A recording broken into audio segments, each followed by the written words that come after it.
আসসালামুআলাইকুম বন্ধুরা, ফিরে এলাম আপনাদের মাঝে মজাদার একটি খাবারের রেসিপি নিয়ে। আর আজকে আমি তৈরি করব রাঁধুনি ফালুদা মিক্স। এটি খেতে খুবই মজার। এখানে আমি একটি রাঁধুনি ফালুদা মিক্সের প্যাকেট নিয়েছি। এটা ভ্যানিলা ফ্লেভার। আর প্যাকেটটি খোলার পরে দেখুন তিনটি প্যাকেট বের হয়েছে। দুটি হলো জেলির প্যাকেট আর একটি হলো খাবারটার ভিতরে সাগুদানা, নুডলস, চিনি, বাদাম, কিশমিশ থাকে।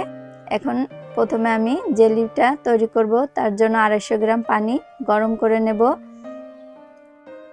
আমি এখানে এক প্যাকেট জেলি কেটে দিয়ে দিয়েছি। এবার এটাকে নেড়েচেড়ে 6-7 মিনিটের মতো জাল করে নেব। চুলার আঁচটা মিডিয়াম আঁচে রেখে এরপরে এটা নামিয়ে একটা পাত্রে ঢেলে নিচ্ছি। ঢেলে ঠান্ডা করে নর্মাল ফ্রিজে রেখে দেব। আর এই একইভাবে আমি আরেকটি জেলিও তৈরি করে নেব। আর এই আপনাদের কাছে অনুরোধ থাকবে, যদি এই রেসিপিটি ভালো লেগে থাকে তবে চ্যানেলটিকে লাইক, কমেন্ট ও সাবস্ক্রাইব করবেন। এবার আমি আরেকটি পাত্রে এখানে 1 লিটার দুধ দিয়েছি। দুধটাকে এখন বলক এনে নেব।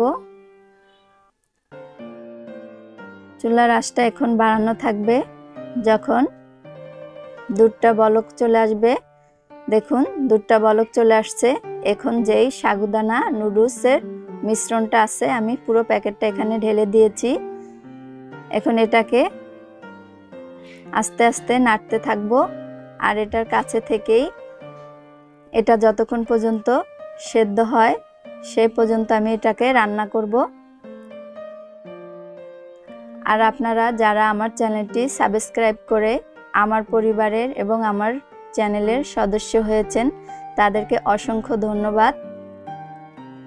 আমার ভিডিওগুলো দেখার জন্য আপনাদেরকে আবারও ধন্যবাদ জানাচ্ছি। এই যে দেখুন কিশমিশ, সাগুদানা, নুডলস উপরে আস্তে আস্তে ভেসে আসছে আর দুধটাও আস্তে আস্তে টেনে আসছে। আমার ফালুদা মিক্সটা এখন তৈরি হয়ে গেছে। আমি এখন এটা ঢেলে নেব। এটাকে ঢেলে ঠান্ডা করে নর্মাল ফ্রিজে রেখে দেব।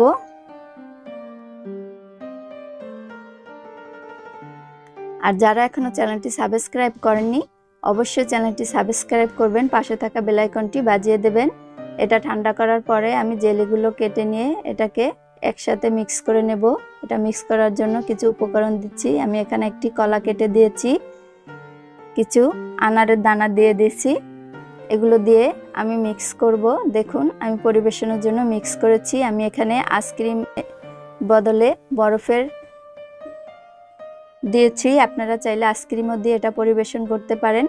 আবার দেখা হবে নতুন কোনো রেসিপি নিয়ে। আসসালামু আলাইকুম।